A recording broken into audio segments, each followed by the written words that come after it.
Olá, seja bem-vindo a mais um programa Bate-Papo e Vinho conosco, Décio Wilma. Sejam todos convidados a participar conosco desse programa, que hoje traz a Rosângela Montefusco, que é nossa aluna e já tem muitos anos que trabalha com mediação sistêmica. O restante eu acho que ela é melhor para ser apresentado que a gente, ela tem uma experiência grande nessa área de atuação. Aí eu comecei na década de 90 a fazer o curso de psicologia, já era enfermeira, era professora na universidade e aí me encantei por essa área. Eu trabalhava com os pacientes, com as pessoas doentes, né, em situações graves, em situações de sofrimento extremo, e eu percebia que faltava algo a elas. E eu pensei, é a psicologia, eu vou fazer e vou acrescentar isso naquilo que eu faço. Mas, na verdade, eu fui pega de surpresa, né, surpreendida de uma forma muito bacana, porque ao fazer a psicologia, o que me despertou, na verdade, foi conhecer a teoria sistêmica, a teoria geral de sistemas. O que é isso, né? E eu conheci e me encantei, comecei a fazer terapia familiar sistêmica. Passei a compreender que não era possível mais atender apenas uma pessoa, mas era preciso trazer a família, porque os conflitos e as dificuldades estavam emaranhadas ali. Uma compreensão simples, e porém muito nova e surpreendente para nós naquela época, naquela década. Essa teoria já vinha sendo discutida na Europa, nos Estados Unidos, e nós aqui, né, nesse Goiás, demora um pouquinho a chegar, né? Mas eu percebi, e aí tive a sorte de ter uma professora, supervisora muito bacana também, mais ligada, assim, nas coisas novas. Eu disse para ela, professora, assim como a Wilma, meu olhar despertou imensamente para as famílias que chegavam em processo de separação, para fazer a terapia familiar, e as crianças ficavam completamente perdidas naquela história. O casal em conflito e as crianças sem atenção. E aí eu pensei, eu falei, olha, as crianças sofrem muito. E estas crianças chegaram aqui. Mas é aquelas que não chegam.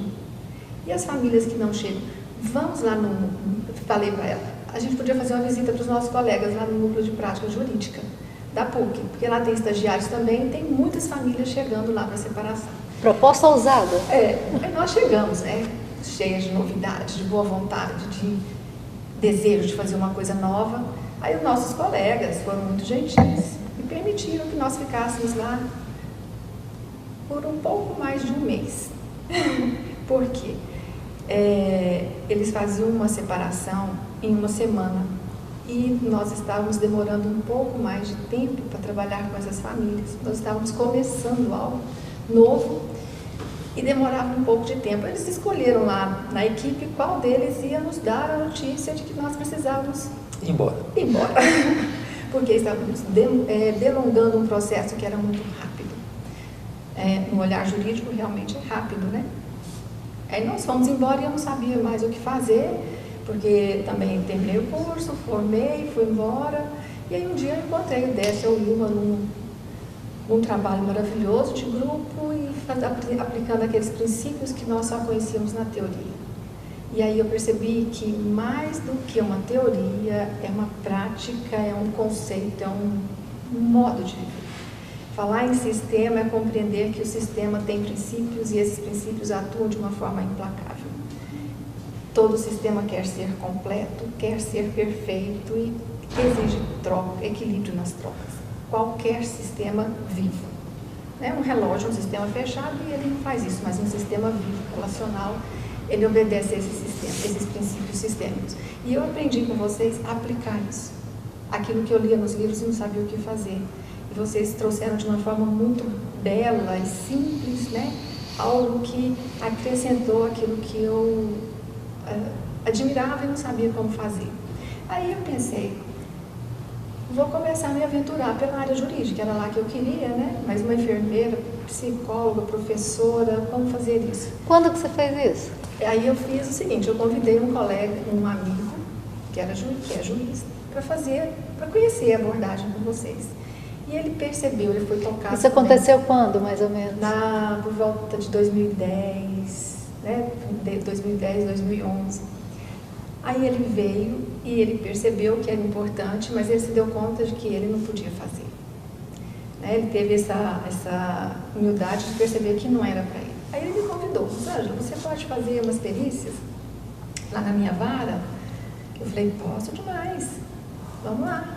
As outras experiências assim que merecem ser até relatadas, né? E as experiências de alienação parental, por exemplo, são muito graves, os efeitos nas crianças, na família, no sistema é muito grave.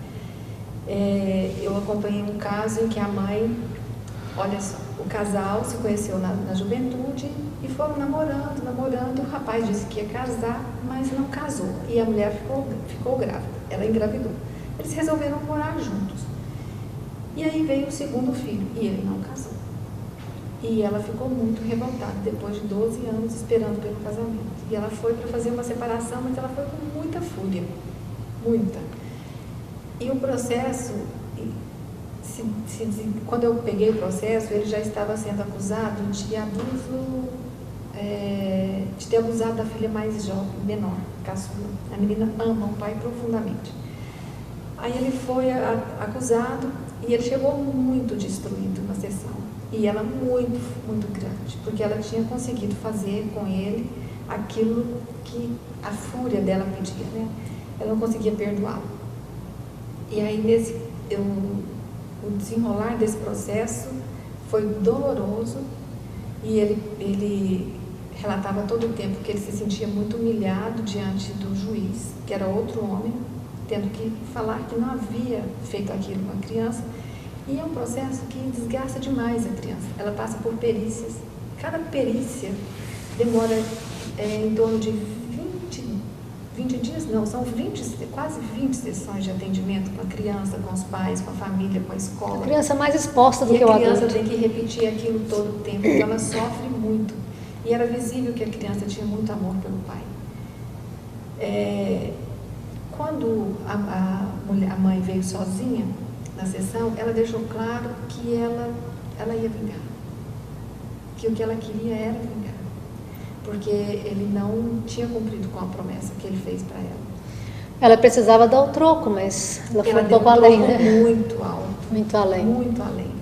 Então, nós trabalhamos também com essa família por muito tempo e eu queria agora até dizer algo assim mais enfático para as pessoas, os profissionais que participam desse procedimento, advogados, juízes, promotores, assessores, psicólogos, são muitas pessoas, é uma equipe enorme que trabalha, né, nesse envolvimento, que eles olhassem com muito carinho para as crianças. Porque depois de passar por um procedimento desse, é muito difícil ela saber o que é verdade ou não. Porque ela é levada a repetir uma história diversas vezes. E depois ela acredita realmente que o pai fez algo de ruim para ela. Mesmo que ele não tenha feito. Mesmo que ele não tenha feito. Então é muito grave o que o pai que faz alienação parental provoca no filho. E tem, em alguns casos, depois de um certo tempo, a criança começa a se dar conta que às vezes não é muito verdade aquilo que a mãe está dizendo. E ela já desenvolveu uma lealdade com a mãe ou com o pai, né, com o genitor que provoca a alienação parental. E isso afasta ela do outro genitor. Quando ela toma consciência que aquilo foi tudo mentira, que foi inventado, ela fica com muita raiva. Ela foi usada no processo de... Ela fica completamente sozinha e vazia. Porque ela brigou com um e agora ela brigou com o outro, né? E ela não consegue tomar o amor do pai tão rapidamente, porque ela passou muitos anos se convencendo de que ele era uma pessoa ruim. Então é muito grave. E elas, quando elas se dão conta disso, a dor que elas expressam e a falta de desejo até de permanecer na vida é muito evidente. Então é grave. As crianças devem ser poupadas e os adultos que se dispõem a fazer isso, eles devem ser penalizados. Na verdade, o desequilíbrio acontece entre os adultos, entre o casal, entre o pai e a mãe. Também o equilíbrio deveria ser restabelecido nessa mesma instância, ou seja, entre adultos. As crianças deveriam permanecer fora disso, não deveriam ser inseridas nesse contexto, porque elas não provocaram aquele desequilíbrio. Como é que elas podem ajudar a resolver? Na verdade, elas são usadas aí como massa de manobra. Uma massa de manobra, né? Que é coisa que fere mais um pai ou uma mãe do que ferir a criança deles. É uma pena. Bom, de face dessa sua experiência, é que eu quero comunicar, né, a pessoa que nos assiste, que nós vamos produzir um curso onde você vai poder derramar sobre as pessoas a sua experiência nesse sentido, e que, pelo fato de que agora essa lei nova cria essa instância, então existe uma demanda por mediadores, e que essa metodologia vem exatamente a preencher essa lacuna para aqueles que quiserem se capacitar dentro de uma visão verdadeiramente reconciliadora e profunda, como é a abordagem sistêmica nesse caso. E eu quero fazer também uma ressalva, Décio, que a formação do mediador, ela exige o preparo, a qualificação do mediador exige dele um preparo e um cuidado também com a postura dele, porque se emaranhar nesses conflitos é muito fácil, porque você está diante da criança, você está diante do pai. Se você julgar, fica perdido. Eu tinha uma estagiária que ela dizia assim: quando eu vejo um casal, a mulher já tem direito.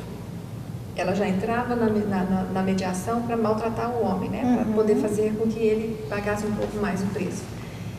Então, facilmente se envolve em conflitos, e só é possível ajudá-los quando nós não temos a intenção de ajudar, quando nós não queremos fazer justiça, quando nós desistimos da justiça, deixamos a capinha de herói, de justiceiro de lado, e apenas tomamos uma postura de servi-los naquilo que eles podem, no tempo em que eles conseguem, porque quando um conflito chega, ele não começou ali naquela hora.